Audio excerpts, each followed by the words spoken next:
Selamat siang Pak.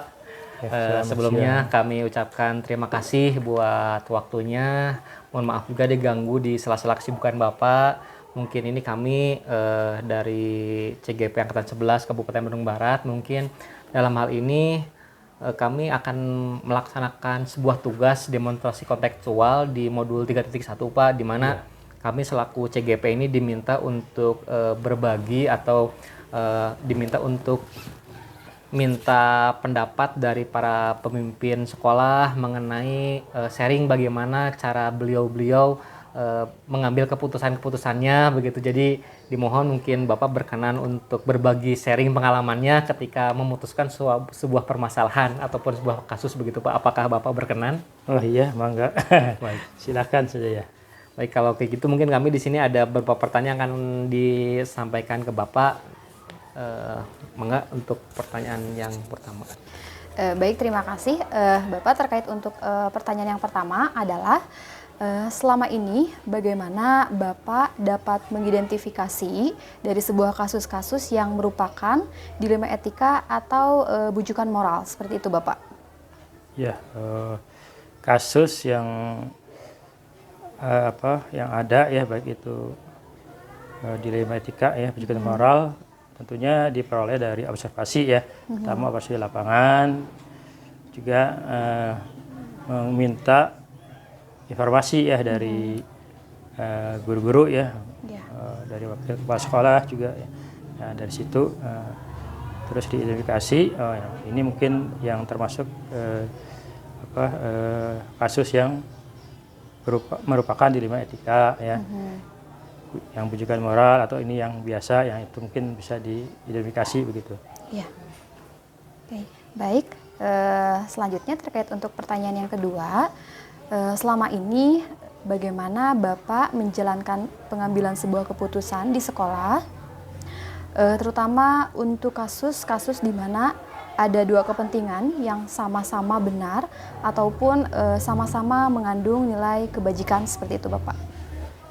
Ya, untuk mengambil keputusan ya tentunya yang utama itu dari kebijakan yang bersumber dari peraturan ya.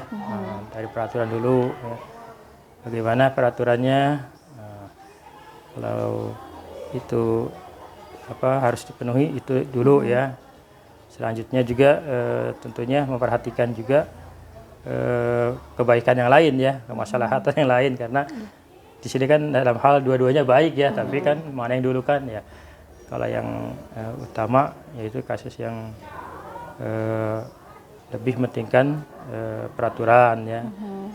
Tapi juga bisa diambil jalan tengahnya ya. Nah, ini baik ya. Bisa diambil jalan tengahnya tanpa menghilangkan ya nilai-nilai peraturan kebenaran itu ya. Seperti itu ya. Oke, baik, terima kasih Bapak atas jawabannya. Mungkin akan dilanjut untuk pertanyaan yang selanjutnya. Ya, baik Bapak, untuk pertanyaan selanjutnya, lalu langkah-langkah atau prosedur seperti apa yang biasa Bapak lakukan selama ini? Prosedur yang dilaksanakan, ya yang pertama kami bisa secara langsung ya, bisa ini kasus tertentu bisa secara langsung, misalkan menghadirkan yang berkasus ya, dipanggil ke sini. Ada juga yang melalui rapat dulu ya dengan stakeholder. Stakeholder itu bagaimana ini ada masalah ini, ya kita rapatkan. Dan ya tentunya hasil itu dari musyawarah lebih bagus gitu ya. Jadi hasil bukan saya sendiri tapi dilimpahkan juga ke stakeholder yang lain gitu ya. Ya baik, jadi diselesaikannya secara rapat dengan semua pihak yang di sekolah ya Pak ya, untuk untuk menemukan jalan yang terbaik untuk kedua belah pihaknya mungkin ya Pak ya. Iya, itu. Baik, untuk pertanyaan selanjutnya. Oke, baik Pak, kita lanjutkan. Tadi sudah Bapak sampaikan langkah-langkah dan prosedur terkait untuk pengambilan keputusan dilema etika. Selanjutnya Pak, hal-hal apa saja yang selama ini Bapak anggap efektif dalam pengambilan keputusan pada kasus-kasus dilema etika tersebut, Pak? Yang efektif itu ya tadi mungkin yang lebih melibatkan teman ya atau rekan jawat ya, baik itu kalau dari kalangan kepala sekolah mungkin ada MKKS ya, bisa didiskusikan. Kalau dari sekolah berarti di lingkungan stakeholder ya, itu bisa dimusyawarahkan. Nah, setelah itu diambil keputusan ya dengan berbekal tentu peraturan tadi ya, regulasinya begitu ya. Oh, oke Pak. Berarti melalui diskusi, berkolaborasi juga ya Pak di MKKS dan bermusyawarah ya Pak. Keren Pak. Baik Bapak, mungkin saya akan melanjutkan pertanyaan yang selanjutnya. Hal-hal apa saja yang selama ini merupakan tantangan dalam pengambilan keputusan pada kasus-kasus dilema etika? Tantangan yang ini ya, yang utama di sekolah ya, kebanyakan ya kadang kan guru tidak mengetahui aturannya yang sebenarnya ya. Nah di sini sekolah harus membuat kode etik gitu ya, kode etik guru ya, situ diantaranya. Jadi guru mungkin memahami ya, kadang termasuk di sekolah kita juga mungkin belum terpampang ya ini kode etik secara jelas ya. Nah itu juga mungkin jadi guru kurang paham, sehingga itu yang bikin jadi kasus itu agak sulit diputuskan ya, karena sementara guru belum tahu sehingga menimbulkan kesalahan ya, dan juga ya pihak pengambil keputusan juga dilemanya itu, sedangkan maksudnya baik tapi ada kesalahan yang dibuat. Nah itu ya. Tapi kalau sudah mengerti akhirnya ya sama-sama paham ya, sehingga akan sesuai dengan jalurnya gitu ya. Jadi untuk tantangannya dari guru itu sendiri mungkin apa ya, selain dari anak, jadi dari guru itu sendiri. Baik Bapak, terima kasih untuk jawabannya. Mungkin dilanjut untuk pertanyaan selanjutnya. Baik Bapak ya, pertanyaan selanjutnya, apakah Bapak memiliki sebuah tata kala atau jadwal tertentu dalam sebuah penyelesaian kasus dilema etika tadi? Apakah Bapak langsung menyelesaikannya di tempat atau memiliki sebuah jadwal untuk menyelesaikannya? Lalu gantung kasusnya ya. Iya. Kalau ada yang memang bisa diselesaikan saat itu ya selesaikan ya. Misalkan ya cuman memberikan sedikit teguran ataupun nasihat ya, bisa langsung ya pada saat itu. Tapi kalau masalah tertentu juga ya ada yang harus dijadwalkan ya, misalkan memanggil seseorang untuk datang ke ruang saya gitu ya, itu juga dilakukan. Atau kalau jadwal khusus itu jadi tidak ada ya, artinya membuat jadwal untuk panggilan hari apa tidak ada ya, jadi lebih cepat lebih baik begitu saja ya. Baik ya Bapak, berarti tergantung kasusnya dulu ya Bapak. Kalau bisa diselesaikan hari ini juga bisa diselesaikan, mungkin begitu ya Bapak. Terima kasih Pak atas jawabannya. Mungkin ada dua lagi pertanyaan ya. Baik Pak, tadi telah disampaikan bahwa kasus yang diselesaikan bisa tergantung jenis kasusnya Pak ya, bisa diselesaikan di tempat ataupun menunggu penyelesaian untuk didiskusikan lebih lanjut lagi begitu Pak ya. Kemudian berikutnya Pak, apakah ada seseorang atau faktor-faktor apa yang selama ini mempermudah atau membantu Bapak dalam pengambilan keputusan dalam kasus-kasus dilema etika begitu Pak? Yang menjadi membantu ya? Iya Pak. Untuk mempermudah, kalau dari personel ya jajaran Wakasek terutama ya, karena yang terdekat kan, dengan jajaran Wakasek ataupun guru juga ya, tidak selalu selamanya dari Wakasek, mungkin dari BK, dari guru yang lain ya, atau TU juga. Nah itu tentu ada ya. Terus faktor apa yang lainnya ambil keputusan, yaitu tadi faktor mengenai regulasinya ya, peraturannya. Jadi dari TO mungkin ada apa ini peraturannya seperti ini. Itu jadi kita bisa lebih siap untuk mengambil keputusan.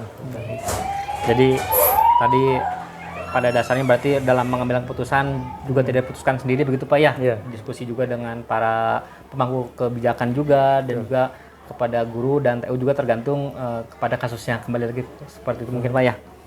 Baik, kemudian dari apa yang telah Bapak sampaikan, kira-kira pembelajaran apa yang dapat dipetik dari pengalaman Bapak dalam mengambil keputusan dilema etika Pak? Ya, pembelajaran yang didapat diantaranya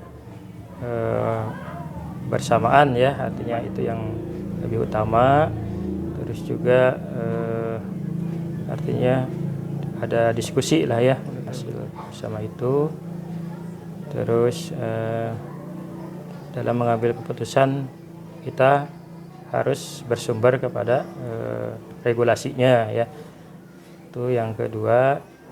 Dan yang ketiga, kita harus menjalin baiklah ke sesama ya, artinya tidak memihak kepada seseorang atau salah satu pihak begitu. Baik, terima kasih Bapak luar biasa atas pembelajarannya. Semoga apa yang Bapak sampaikan juga bisa kami terapkan juga dalam kehidupan sehari-hari kami, khususnya di dalam kasus-kasus yang memang dalam kapasitas sebagai guru begitu Pak. Terima kasih buat sharing pengalamannya.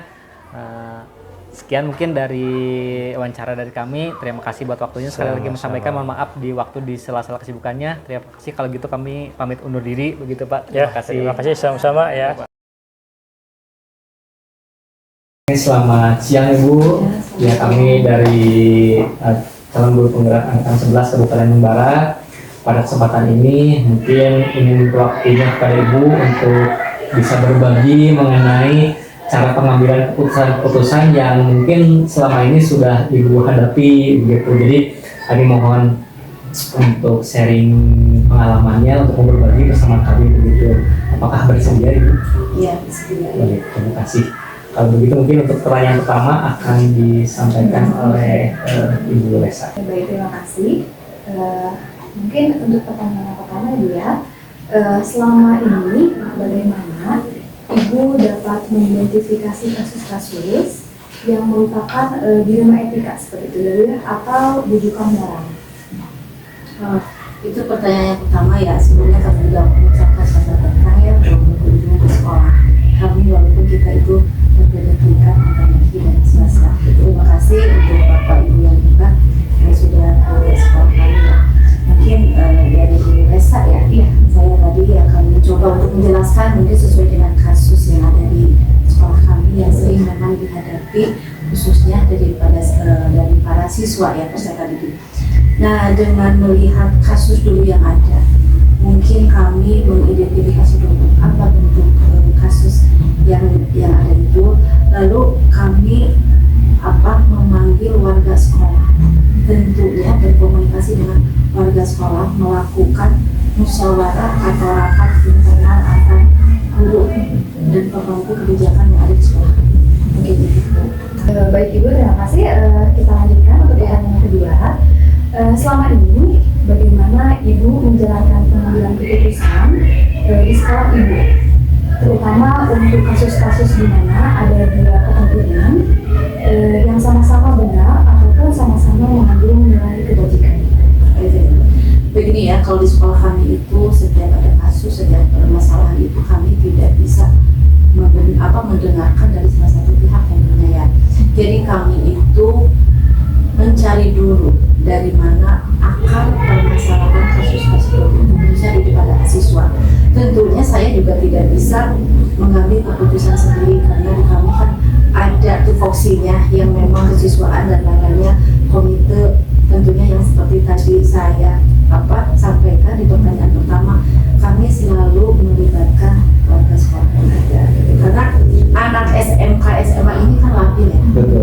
Jadi satu sisi ya, itulah kami selalu tidak bisa saya yang mempunyai kebijakan tapi bisa memutuskan sendiri, tidak bisa. Jadi jawabannya adalah kita kita lihat dulu gitu ya apa masalahnya seperti apa. Lalu ketika ibu mau mengambil sebuah keputusan itu ibu tidak bisa mengambil sendiri ya, bisa ya, harus mulai dari komite ataupun responden gitu ya. Baik, terima kasih ibu. Mungkin kita lanjut ke pertanyaan ketiga ya. Baik ibu, untuk pertanyaan selanjutnya ya. Lalu langkah atau prosedur apa seperti apa yang biasa ibu lakukan selama ini? Ya. Untuk kasus itu kita terpaku dulu kepada tupoksi daripada program kesiswaan ya, yang sudah disepakati oleh yayasan dan kepala sekolah, itu tentunya kalau di swasta ya. Satu, mengidentifikasi dulu bentuk masalah atau kasusnya apa. Yang kedua itu tentunya pada akhir itu kita akan mencari solusi tindakannya seperti apa. Mempertimbangkan keputusan, dan yang selanjutnya pengambilan keputusan. Tentunya pengambilan keputusan ini tidak merugikan peserta didik atau memang yang membuat kasus, karena tentunya kita sebagai guru itu harus bisa dalam mengambil sebuah keputusan. Bisa dimengerti lebih dari saya. Silakan dari Nabi. Oke Ibu, kita lanjutkan ya Bu. Baik. Dari langkah-langkah yang tadi sudah Ibu sampaikan Ibu, hal-hal apa saja yang selama ini Ibu anggap efektif dalam pengambilan keputusan pada kasus-kasus dilema etika ini? Oh ya, etika ini lebih mengedepankan ya tadi itu ya. Wah, tetap aja sih pengambilan dari kebijakan warga sekolah. Singkat sih Bu jawabannya, karena dari nomor 1, nomor 2, nomor 3 berarti berurut ke situ sih jawabannya ya.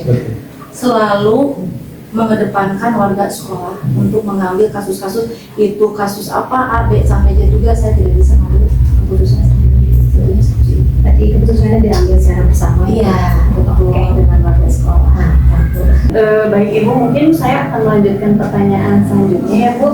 Nah di sini hal-hal apa saja yang selama ini merupakan tantangan dalam pengambilan keputusan pada kasus-kasus dilema etika yang sudah tadi dibahas dari poin pertama sampai sekarang?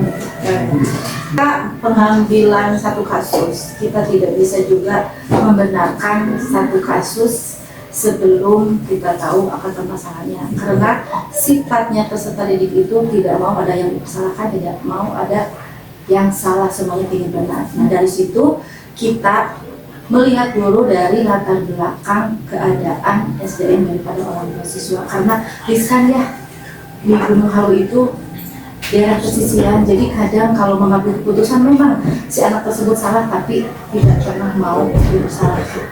Jadi semuanya dirasakan, jadi harus betul-betul kita alot, bijak dalam pengambilan keputusan, hingga tidak ada yang satu pihak itu di sini justru orang siswa. Karena tantangannya apa?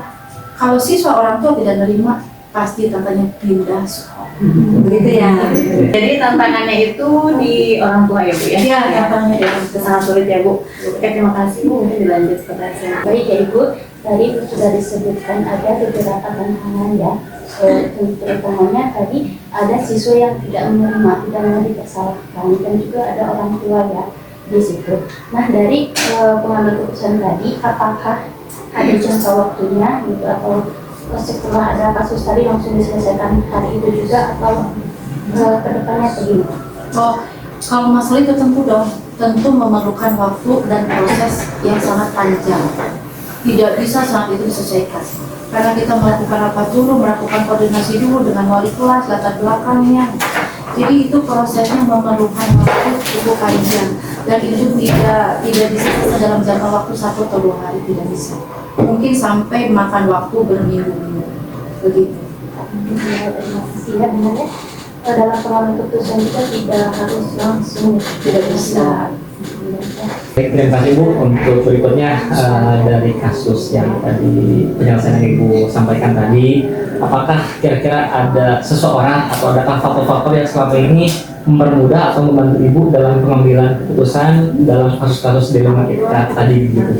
Tentunya ada dong Pak ya, karena di sekolah itu kan sudah ada struktur organik sekolah ya. Tentunya yang pertama saya libatkan guru kelas, yang selanjutnya juga saya libatkan guru BP atau BK, yang selanjutnya terakhir baru saya ke kesiswaan. Kalau misalkan nanti saya menemukan tantangan kembali di dalam pengambilan penyelesaian satu masalah atau satu kasus, saya baru berkomunikasi dengan Betul, luar biasa Bu ya. Jadi kita tidak bisa tetap saja perlu orang lain untuk membantu mempertimbangkan dari pengambilan keputusan tersebut Bu ya.